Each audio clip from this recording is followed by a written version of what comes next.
ব্যাপক পরিমাণে কিন্তু মেঘ উঠেছে আমরা দেখতে পাচ্ছি।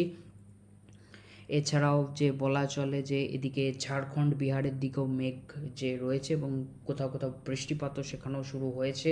উড়িষ্যার দিকেও মেঘ রয়েছে এবং বৃষ্টিপাতও কোথাও কোথাও শুরু হয়ে গেছে। উত্তরবঙ্গের দিকে যদি আমরা দেখি, উত্তরবঙ্গের দিকেও কিন্তু মেঘ রয়েছে এবং বৃষ্টিপাত, এদিকে দার্জিলিংয়ের দিকে শিলিগুড়ির কাছাকাছি কিন্তু বৃষ্টিপাত দেখা যাচ্ছে। সো আমরা এবার যে এখনের যে আপডেটটা আমরা তো দেখলাম স্যাটেলাইট মোডে যেটুকু উঠে আসছে আজ 3রা আগস্ট।